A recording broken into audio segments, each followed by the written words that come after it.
The widow did not raise her voice when the men came to take her land. Margaret Hale simply stood on the porch of her weathered ranch house, silver-gray hair gathered in its neat low bun, wearing her familiar dark green prairie dress and faded brown shawl, while 6 men waited below with papers declaring that her home no longer belonged to her. Across the yard, 29-year-old Sheriff Daniel Reed watched from beneath the brim of his worn black hat. And what troubled him was not Margaret's silence. It was the look in her eyes, as though she had been expecting this day for years. Before sunset, Daniel would make a decision that could cost him his badge, his reputation, and the future he had spent his entire life building. Before we continue, tell us where you're watching from, and if you enjoy emotional Wild West stories about courage, justice, sacrifice, and unexpected second chances, subscribe and stay with us, because the quiet widow standing on that porch was protecting a legacy, and the young sheriff was about to discover why some things are worth risking everything to defend. Margaret was 69 years old and had lived on the Hale Ranch for decades. To Margaret, the ranch was not property. It was proof that people she loved had once existed. That was why she had refused every offer from the Dry Creek Development Company. When Margaret refused, the offers became warnings. Then the warnings became legal papers. Daniel had heard about the dispute, but he had stayed away until Mayor Edwin Voss entered his office that morning carrying a document. "The transfer has been approved," Voss said. Daniel studied the paper. Margaret Hale sold her land? According to the signature. Something about it bothered him. Daniel remembered Margaret signing a statement months earlier after thieves cut the lock on her barn. Her handwriting had been firm and narrow. The signature before him looked softer, almost careful, as though someone had practiced being her. When Daniel asked to see the original records, Voss closed the folder. "You're a sheriff, Reed, not a clerk." Now, standing at the ranch, Daniel watched one of the company men climb the porch steps. "Mrs. Hale, you have until Friday to vacate." Margaret said nothing. "Did you hear me?" the man asked. "I heard you." Her voice was quiet but steady. Daniel stepped forward. "Mrs. Hale, did you sign those transfer papers?" Every face turned toward her. For a moment, Margaret looked at the old barn. Then she looked at Daniel. "No." The company man laughed nervously. "That accusation is serious." "So is stealing a woman's home," Daniel replied. Voss's voice hardened. "Sheriff, be careful." Daniel ignored him. Margaret reached behind her and lifted a faded leather folder from the porch chair. "I knew they would come eventually," she said. Inside were old photographs, a hand-drawn map, and a sealed envelope. Daniel stared when he saw his name written across the front. "Who gave you that?" Margaret's fingers tightened around it. "Your father." Daniel went still. His father had died 19 years earlier, and Daniel had been told the man's death was an accident during a winter patrol. Margaret handed him the envelope. "He told me to give it to you only when they tried to take this place." Daniel broke the seal. Inside was a single sentence. "If they come for Margaret Hale's land, do not trust the law until you know who wrote it." Daniel read it twice. Then he slowly looked toward Mayor Voss. The mayor's face had lost all color. And in that moment, the young sheriff understood Margaret's silent stand was never about refusing to leave a ranch. She had been waiting 19 years for someone to uncover the truth buried beneath it. Daniel Reed did not open the envelope again until the men had left the Hale Ranch, but the words inside followed him all the way back to town. "If they come for Margaret Hale's land, do not trust the law until you know who wrote it." By noon, Sheriff Daniel was sitting behind his desk with the original transfer papers spread before him, comparing Margaret's signature to the statement she had signed months earlier. The difference was small, but it was there. Daniel leaned closer. Margaret Hale wrote the final letter of her name with a sharp upward stroke. The signature on the transfer papers ended flat. Someone had copied her name, but they had not copied it perfectly. Daniel was still studying the documents when Mayor Edwin Voss entered without knocking. "I heard you caused trouble at the Hale place." Daniel looked up. "I asked a question. You accused the county of fraud." "No. I said I was investigating a forged signature." Voss closed the office door behind him. "You're 29 years old, Reed. You have a good position. Don't throw it away over an old woman who refuses to accept reality." Daniel slowly stood. "You knew my father." The mayor's expression changed for less than a second, but Daniel saw it. "Everyone knew your father. Did he ever tell you anything about Margaret Hale?" "No." The answer came too quickly. Daniel reached for the envelope lying beside the papers. Because 19 years ago, he wrote this. Voss stepped forward, but Daniel covered the letter with his hand. What does it say? You tell me. Silence filled the office. Finally, Voss straightened his coat. Your father was a decent man, Daniel, but he had enemies. He involved himself in things that were none of his concern. Daniel's eyes narrowed. What things? Things best left alone. Then Voss walked out. Daniel waited until the mayor's footsteps disappeared before taking his hat and riding back toward the Hale ranch. Margaret was in the barn when he arrived, wearing her same dark green prairie dress beneath the faded brown shawl, stacking jars onto a wooden shelf as though nobody had just ordered her to leave her home. Daniel watched her for a moment. You knew my father. Margaret did not turn around. Yes. How well? Well enough to trust him.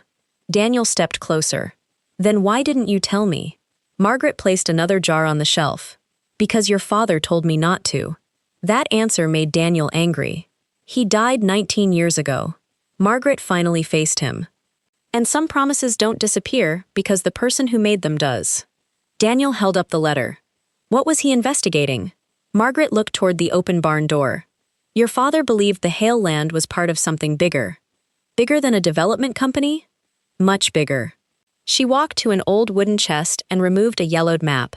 Daniel recognized the Hale ranch immediately, but there were markings across several neighboring properties. Small circles appeared beside the names of widows and families who had lost their land over the years. What am I looking at? Daniel asked. Every ranch that changed hands after its owner died under unusual circumstances. Daniel stared at the map. There were 11 markings. Who made this? Your father. Why? Margaret looked directly at him.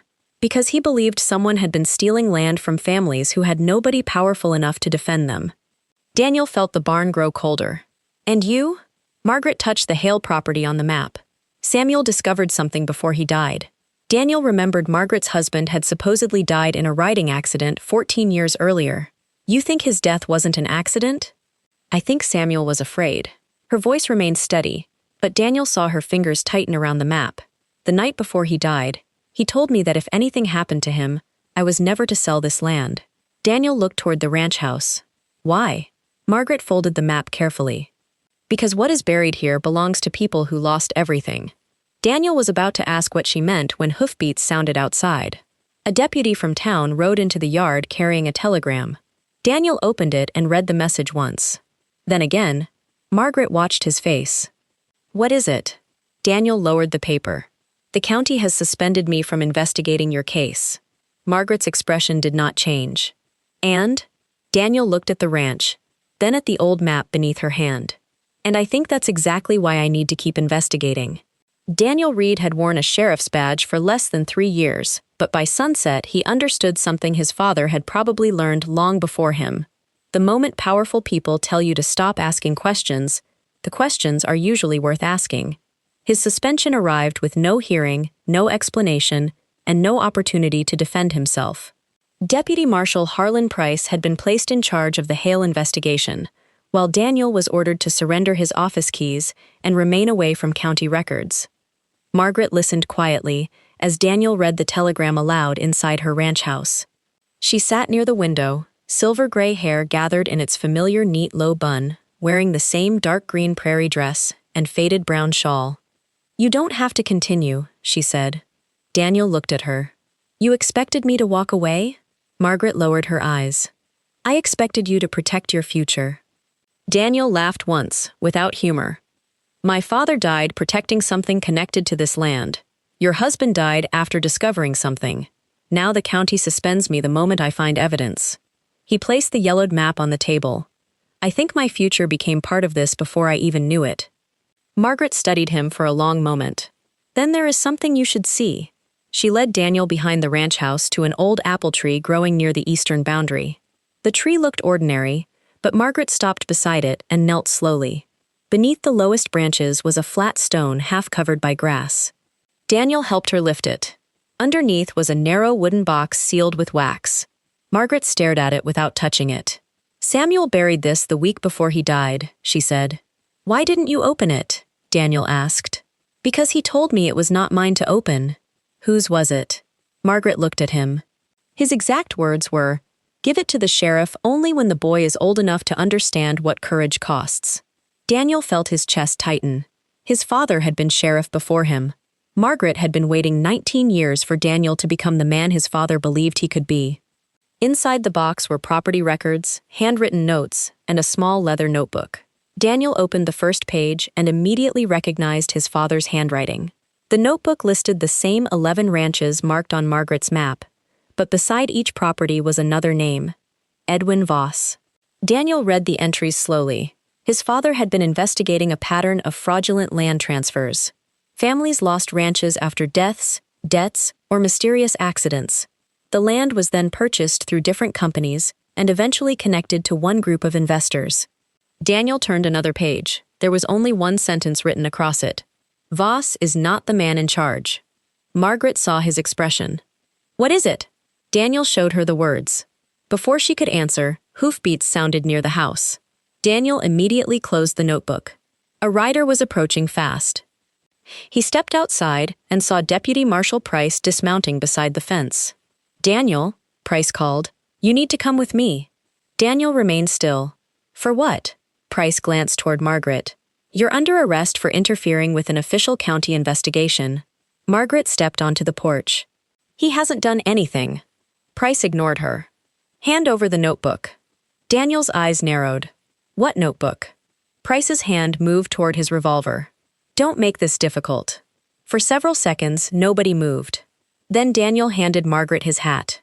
It was an ordinary gesture, but she understood immediately. Hidden inside the lining was the notebook. Daniel stepped away from her and held out his hands. "Fine," he said. "Take me in."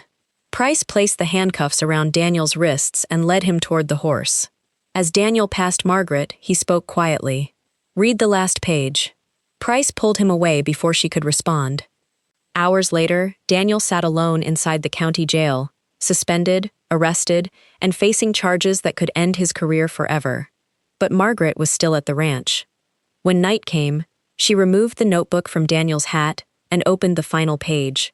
Her hands began to tremble. There, beneath Daniel's father's handwriting, was a name she had not seen in 14 years: Samuel Hale. And below it were 7 words that changed everything. Samuel Hale did not die by accident.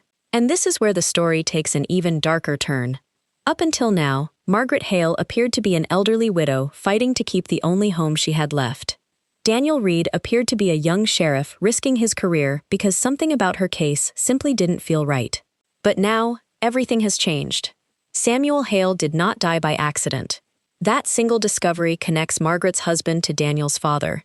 And suddenly 2 deaths that happened years apart begin to look like part of the same story. And perhaps the most dangerous part is this. Daniel is already under arrest. Margaret is alone at the ranch, and the people responsible may still be watching every move they make. Because sometimes, the truth is not hidden because it was forgotten. Sometimes, the truth is hidden because someone spent years making sure nobody would ever be brave enough to uncover it. And now Margaret has the notebook. Daniel has lost his badge. And the people who thought this secret was buried forever have just discovered that the widow they underestimated may be the one person capable of bringing everything down. So the question is no longer whether Margaret can save her ranch. The question is whether she and Daniel can survive long enough to expose the truth. And what happens next will prove that sometimes the quietest person in the room is the one who has been carrying the strongest secret all along. By morning, Margaret Hale had read the final page of Daniel's father's notebook so many times that the words no longer looked real. Samuel Hale did not die by accident. She sat alone at the kitchen table, silver-gray hair gathered in its familiar neat low bun, still wearing her dark green prairie dress beneath the faded brown shawl, while Daniel's worn black sheriff hat rested beside the notebook. For 14 years, she had forced herself to accept the explanation everyone gave her. Samuel's horse had slipped near the eastern ridge. He had fallen. He had died before help arrived. It was tragic, they said, but accidents happened in the West. Yet Margaret remembered the night before his death. Samuel had barely touched his supper. He had walked from window to window, checking the darkness outside as though expecting someone to come. When she finally asked what was wrong, he had looked at her and said, If anything happens to me, don't let them make you afraid of this place." At the time, she thought he meant the ranch. Now she wondered if he had meant something buried beneath it. Daniel, meanwhile, sat inside the county jail with one thought repeating in his mind. Harlan Price had not arrested him because he broke the law. He had arrested him because Daniel had found something someone wanted hidden. Near noon, the cell door opened. Daniel looked up, expecting food. Instead, Deputy Marshal Price stood there holding the notebook Daniel had hidden inside his hat. Daniel's face hardened. "You searched her?" Price smiled faintly. "No. Margaret Hale brought it to me herself." Daniel stepped toward the bars. "You're lying, am I?" Price opened the notebook and turned it toward him. Several pages had been torn out. Daniel felt his stomach tighten. "What did you take?" "Nothing important anymore." Price leaned closer. "Your father was a stubborn man. You should learn from his mistakes." Daniel grabbed the bars. "What happened to him?" Price's smile disappeared. "Careful, Reed. You're beginning to sound like him." Then he walked away. But Daniel noticed something before Price reached the door. A small piece of paper had slipped from the notebook and remained on the floor outside the cell. Daniel waited until the hallway was quiet, then used the metal buckle from his boot to drag the paper closer. It was part of one of the missing pages. Only a few words remained visible. Records hidden beneath the eastern barn floor. Daniel read it once, then closed his eyes. Back at the Hale Ranch, Margaret was not waiting helplessly for someone to save her. She took a lantern, crossed the yard, and entered the old barn. The eastern side had always been Samuel's workspace. Nobody had touched it since his death. Margaret moved crates aside until she reached the section of wooden floor beneath his old workbench. One plank was darker than the others. She knelt, slid the tip of a tool beneath it, and pulled. Underneath was a narrow compartment containing a metal box. Her hands shook as she opened it. Inside were old deeds, letters, payment records, and a photograph of 4 men standing together outside the county office. Daniel's father was one of them. Mayor Edwin Voss was another. The third man was Samuel Hale. Margaret turned the photograph over. Written on the back were 5 words. "We promise to protect them." Before she could understand what it meant, a horse stopped outside the barn. Margaret immediately closed the box. Mayor Voss entered alone. "You should have left when you had the chance," he said. Margaret stood slowly, holding the photograph. "You knew Samuel was investigating you." Voss looked at the photograph and sighed. "Samuel was supposed to mind his own business. You killed him." "I didn't say that." Margaret stepped closer. "Then tell me he died by accident." Voss said nothing. That silence was enough. Margaret's face changed, but she did not cry. For 14 years, fear had been sitting inside her like a stone. Now it was gone. "Where is Daniel?" she asked. "Safe, if he stays quiet." Margaret looked at the metal box. "And if he doesn't?" Voss's eyes hardened. "Then he'll lose more than his badge." After Voss left, Margaret carried the box into the house. She opened Daniel's father's notebook and compared the records. Suddenly she understood what the legacy truly was. Samuel and Daniel's father had discovered a scheme to steal land from widows and families whose husbands had died. The Hale Ranch was not valuable because of gold or cattle. Beneath the property was the evidence needed to expose every stolen ranch and return it to the families who had lost everything. Margaret wrapped the records inside her brown shawl and walked toward town. She was 69 years old, alone, and facing men who had already destroyed lives to protect their secret. But for the first time since Samuel died, Margaret Hale was no longer standing silently because she was afraid. She was standing silently because she had finally decided exactly what she was going to do. And before the day was over, the widow would walk into the sheriff's office carrying the evidence that could destroy Mayor Voss and save the young sheriff who had risked everything for her legacy. Margaret Hale entered the sheriff's office just before noon, carrying the metal box beneath her faded brown shawl. Her silver-gray hair was gathered in its familiar neat low bun, and she still wore the dark green prairie dress she had worn the morning the men came to take her land. Outside, people moved through town without realizing that inside the box she carried was evidence capable of exposing crimes that had remained hidden for nearly 2 decades. 2 deputies stood behind the front desk. Neither seemed surprised to see her. "Mrs. Hale," one said, "you should be at home." Margaret looked at him calmly. "I was. Then I decided I had been quiet long enough." She placed the metal box on the desk. "Where is Daniel Reed?" The deputy hesitated. Still being held. Then you should release him. That isn't your decision. Margaret leaned slightly closer. No. But what happens next may be. Before the deputy could respond, Mayor Edwin Voss stepped from Daniel's former office. He stopped when he saw the box. For the first time since Margaret had known him, Voss looked genuinely afraid. Take her outside, he ordered.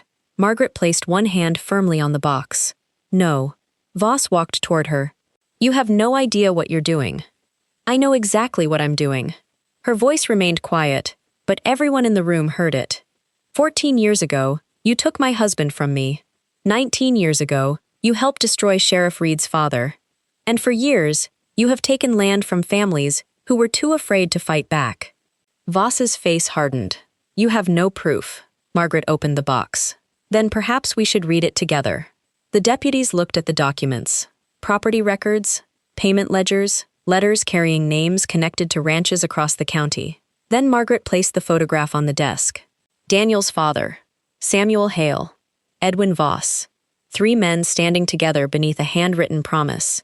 We promised to protect them. Voss reached for the photograph, but Margaret pulled it away. You made a promise, she said. The other 2 kept theirs. A voice came from the hallway. So will I. Everyone turned. Daniel Reed stood at the far end of the room, still wearing his worn black hat, his hands free. Behind him was Deputy Marshal Harlan Price. Margaret stared at Daniel. How did you get out? Daniel looked toward Price. Someone finally decided which side of the law he wanted to stand on. Price stepped forward and placed the missing pages from the notebook on the desk. I followed Voss's orders for years because I thought he was protecting this county, he said. I was wrong. Voss looked from one man to the other. You think these old papers can destroy me? Daniel moved toward the desk. No, he placed a sealed telegram beside the records. But the state investigators arriving this afternoon might. Voss's confidence finally disappeared. Daniel had sent the evidence through the telegraph office before his arrest, trusting that if anything happened to him, the records would reach someone outside Red Creek. The mayor understood there would be no quiet burial this time. As the deputies led Voss away, Margaret did not smile. Revenge had never been what she wanted. She watched him leave because she needed to see one thing happen before she could finally breathe again. The truth was no longer trapped inside her home. In the weeks that followed, the investigation reached far beyond Red Creek. Families whose land had been stolen were contacted. Old records were reopened. Several properties were returned to surviving relatives, while others received compensation from the companies that had profited from their loss.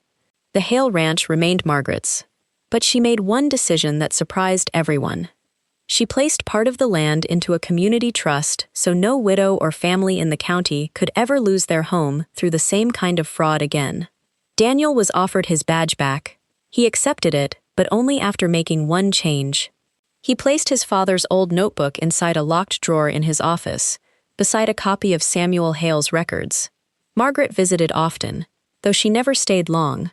One warm afternoon, Daniel rode out to the ranch and found her standing on the porch beneath the wide western sky. They're calling you brave in town, he said. Margaret smiled faintly. They should have met me when I was younger. Daniel laughed. Then he looked toward the fields Samuel had once worked. Why did you really stay? Margaret grew quiet. Because some things are worth standing for, even when nobody stands beside you. Daniel looked at her. You stood alone for 14 years. No, Margaret said, looking toward the house. I stood until the right person was ready to understand why. Daniel lowered his eyes, realizing the legacy she had protected was never only about land. It was about courage passed from one generation to another. Samuel had protected the truth. Daniel's father had preserved it. Margaret had guarded it. And when Daniel finally understood what it meant, he risked everything to finish what they started.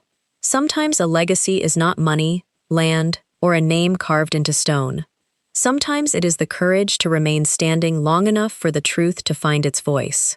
And perhaps that is what makes Margaret Hale's story so powerful. She did not defeat powerful men because she was stronger than them physically. She did not have wealth, political influence, or an army of people standing behind her. For 14 years, she simply refused to abandon the things she knew mattered. And sometimes, that is where real courage begins. Not in a dramatic moment, Not when everyone is cheering for you, but in the long, quiet years when nobody believes you, nobody understands why you keep standing, and walking away would be so much easier. Margaret protected the truth until Daniel was ready to understand it. Daniel's father protected it before him. Samuel Hale discovered it, and eventually, Daniel chose to risk everything to finish what the people before him had started. That is what makes this more than a story about a widow, a sheriff, or a stolen ranch.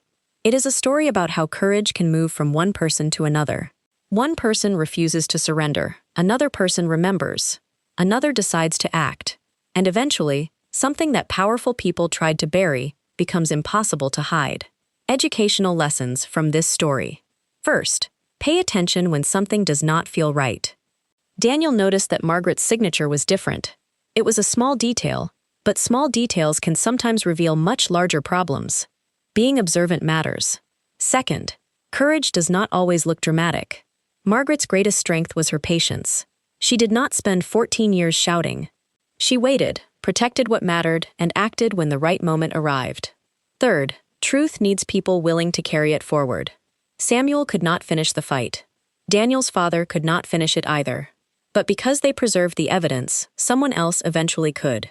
And finally, never underestimate someone because of their age, appearance, or silence. The powerful men in this story saw Margaret as an old widow standing alone. They were wrong. She was the guardian of the evidence that would destroy everything they had spent years building. And sometimes, the people who appear to have the least power are simply the people whose strength has not been revealed yet. If this story reminded you that courage, truth, and dignity are worth protecting, let us know in the comments. What would you have done if you were Daniel Reed? Walk away to protect your future, or risk everything to uncover the truth? And if you enjoy powerful Wild West stories about courage, justice, sacrifice, and second chances, subscribe and join us for the next story. Because out here in the Old West, not every battle was fought with a gun. Some were fought by the people who simply refused to surrender.